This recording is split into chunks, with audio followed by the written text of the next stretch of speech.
こんにちは、タサン島です。今日はシーザーサラダを作りたいと思います。で、いつも4人分ぐらいで作ってるんですが、今日お客さんが来るということで、量的には8人分くらいで作っています。で、今日はシーザーサラダにしたいと思います。今日はコストコで買ったロメインレタスがあったので、でっかいやつ買ってきました。ない人は、普通にレタスでもいいし、グリーンカールみたいなやつでもいいし、何でもいいです。まず切りますね。で、切って洗います。切ってから洗った方が綺麗に洗えるので、ギリギリで落としてしまって剥がしながらザクザク切ります。でもし葉っぱの方大きすぎるなと思ったらこの辺から切り込みを入れて、切ります。でこの時点で汚いとこ、あと傷んでるとこあれば外しておいてザクザク切った方が早いと思うので、半分に切りますね。そして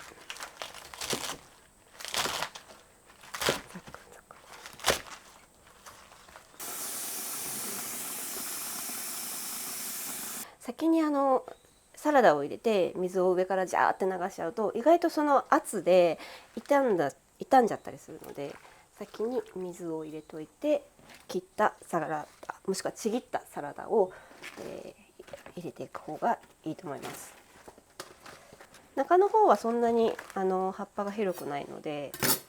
切っても切らなくてもいいですね。縦に。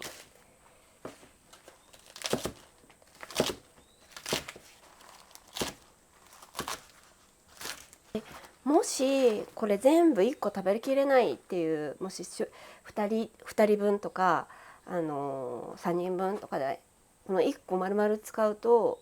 もったいないなってもうでも食べきれないなっていう時はこう剥きながらこっちを残すと色が、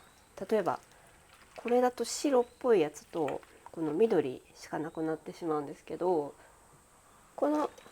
中心の部分を入れるとまたこのグラデーションの色が増えるので、なるべく半分に切って半分だけ使うっていう風にした方が綺麗な仕上がりになります。どっちが持つかと言われたらもしかしたら剥いた方が持つかもしれないんですけど、綺麗な仕上がりにするにはいろんな色を使ってあげた方が綺麗になります。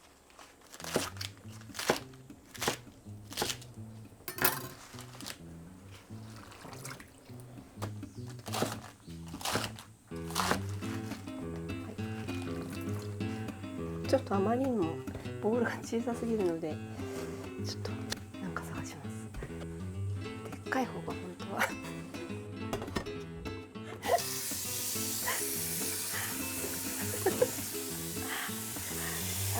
ぷりの水で洗わないとやっぱり汚れが落ちないので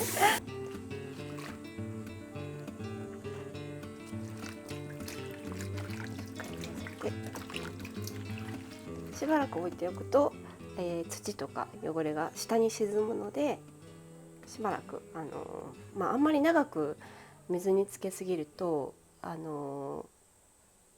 逆に傷んでしまったりする。あと水を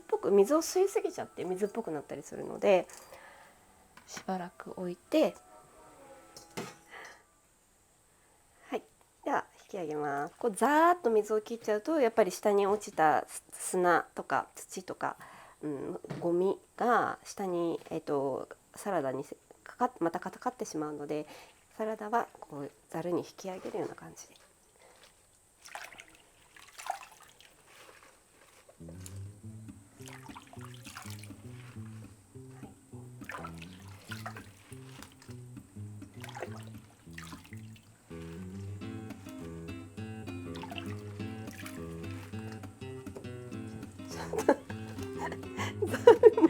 ざるも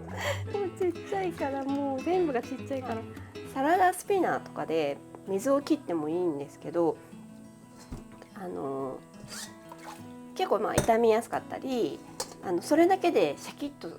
あんまりしないんですよね。もう常温の状態に戻っちゃってるし。なので、私はサラダスピナーを持ってないので、かぶせて切れる水分は切って、結構出るので、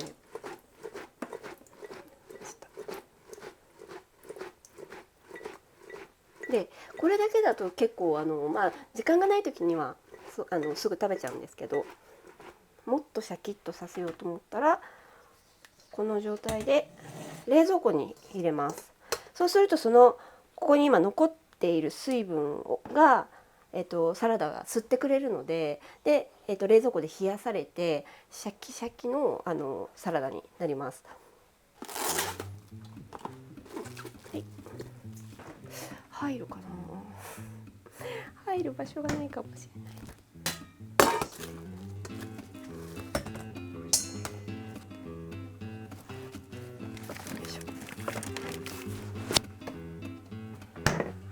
はい、ではドレッシングを作っていきます。にんにく、皮を剥いてすりおろします。1個、あんまり効かせたくない人は半個分ぐらいでいいと思います。今日はちょっとこの後何もないですし、1個使いたいと思います。アルミホイルに半分だけで、すりおろしの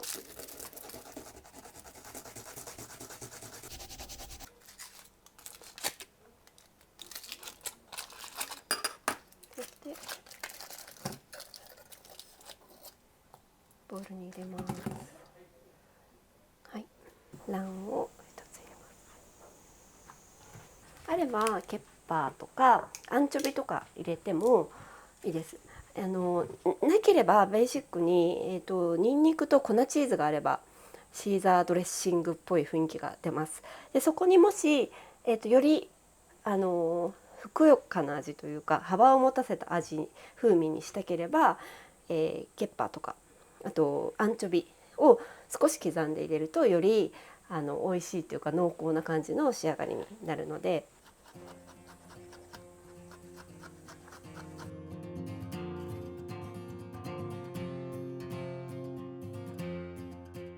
刻んだケッパーあれば、アンチョビ、お酢、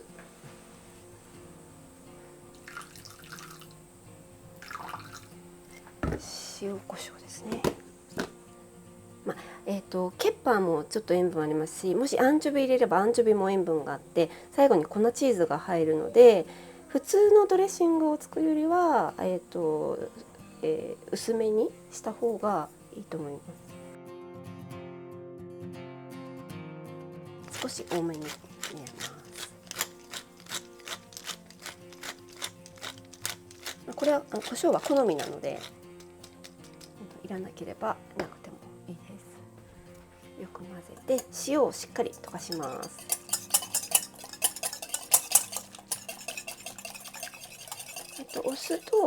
お酢と今から油を入れるんですけど、油の割合は、お酢が1に対して油が3ぐらいで、入れていきます。オリーブオイル、だけで作ってもいいですし、オリーブオイルだけで作ると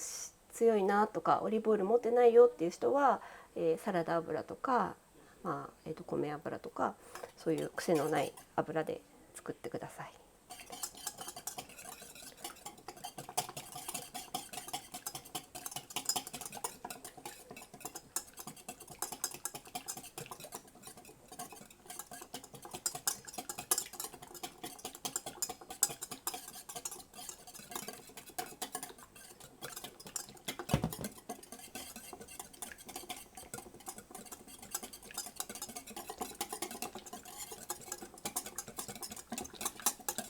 で、さらにコクを出したい人、マスタードとか入れてもいいです。なので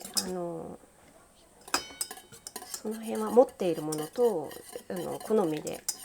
作っていくといいと思います。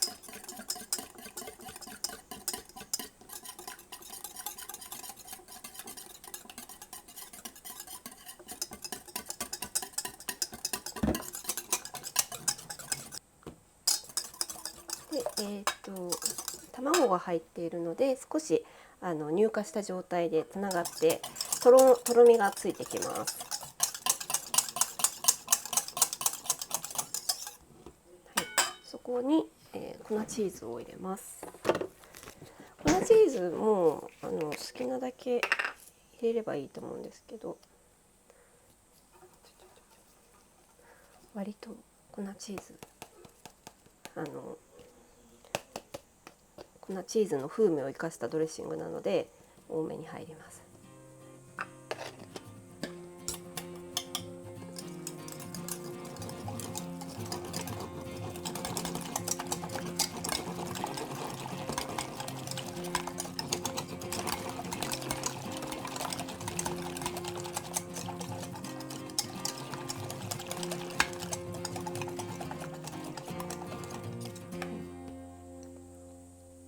味見をして、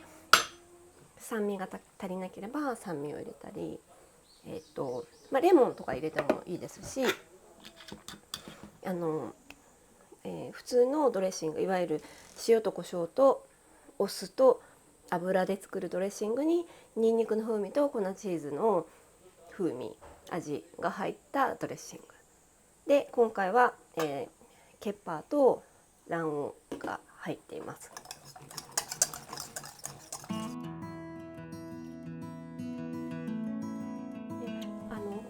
炒めてもいいしオーブンで作るクルトンでもいいと思うんですけど、私はサラダの中のアクセントなのでちょっと油が染みたクルトンの方が好きなので、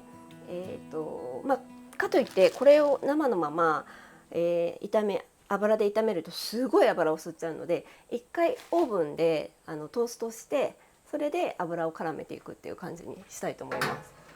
なので、トースターで焼く、切ってトースターで焼くっていう感じですかね。好きな感じで切ってもらって、口に入るぐらいのサイズがいいと思います。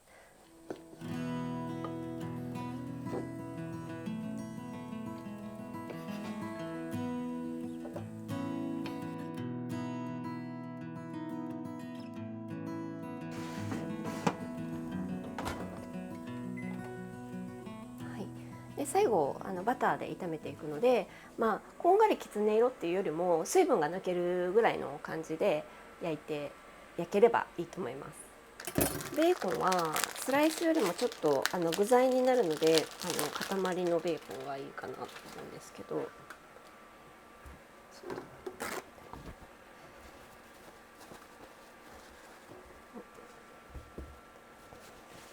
ベーコンもドリップっていうか水分がちょっとついてるので、それは一回拭き取ってあげた方が色がつくのが早くなります。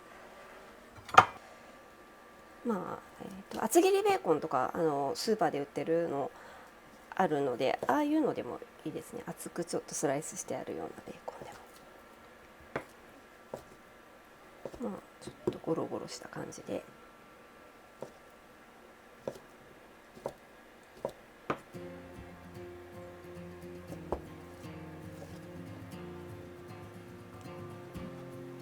ベーコンは脂っこいんですけど、少し小さじ1杯ぐらい油ひいといてあげた方が、焦げずにきれいに焼けます。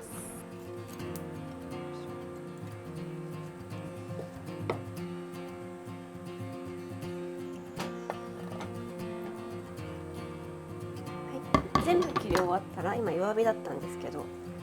強火にして音がするのを待って、中火ぐらいでさっと炒めます。カリッカリにしちゃうよりも少しジューシーな感じで、かつ色が周りにこんがり焼けている感じが美味しいかなと思います。音がしてきたので中火に落として、これもお肉と一緒で、あんまりこうやって混ぜすぎちゃうと全然色がつかないってことになるので、広げた状態でたまにひっくり返すという感じで焼いていきます。最初に混ぜるタイミングっていうのはやっぱり、どっか端っこベーコンの端っこを見てもらって、ちょっと色ついてるんじゃないかなって目で確認してから触ります。油の上に茶色いなんかこう旨味みたいなこういうのが出てくるんですね。色がついてくるとこういうのが出てきたりとか、この辺もそうですけど、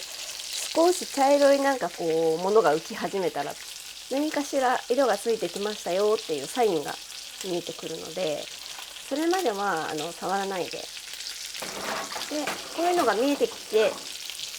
香りもちょっといい香ばしい焼けた匂いがしてきました。そこまでしたら初めて触ります。そうするとこういう感じでベーコン焼けてるので、ずっと混ぜてるとここまでの綺麗な焼き色っていうのはなかなかつきづらいんですよ。こういう旨味を一箇所でも作ってあげてれば結構美味しいベーコンのソテーになるので。色も全面につけるとちょっとやっぱガシガシになっちゃうので、2つの面ぐらいがこんがり焼けてるとジューシーかつうまみもあるみたいな感じのベーコンになるので、このぐらいになったらざるに引き上げてしまいます。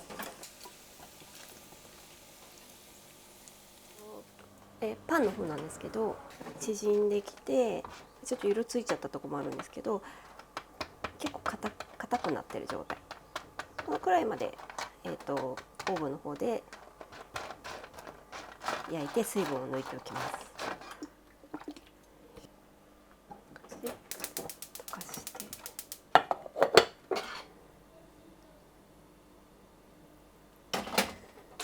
じゃあクルトン入れていきます。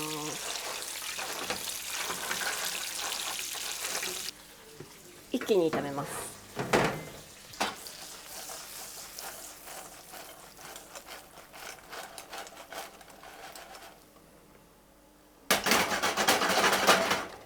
でしっかりフライパンも温まって、パンもちょっと熱が伝わって温まってきたなと思ったら中火ぐらいで焼いていきます。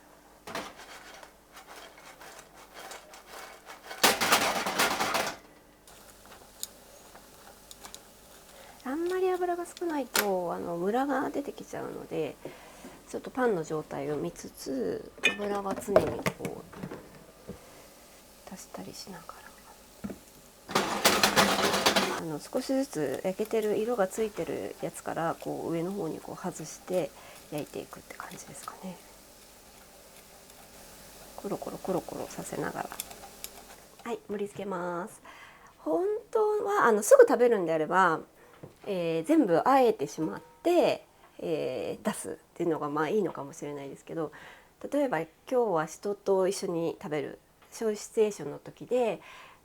すぐに食べれないかもしれないっていう場合とか、好みがわからない場合、そのお客さんの好みがわからない場合は、私はドレッシングは別添えにしておきたいので、今日はドレッシングは別添えでいきます。もし普段の食事の中ですぐ食べますよっていう人とかは、この全部を和えればいいだけなので和えてください。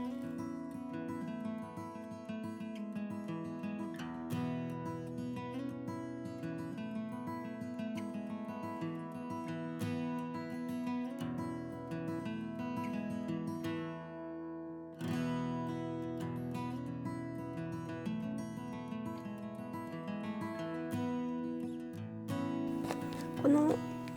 ちょっと粉チーズ振ると白が混じるのでちょっとさらに綺麗に見えるので、粉チーズ振って、は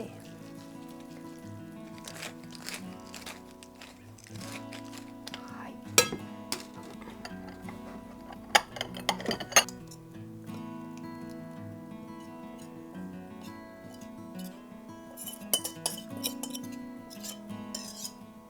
これで食べる時にドレッシングを好きなだけ自分のいいと思う量で混ぜながら食べていただくという感じで、シーザーサラダの完成です。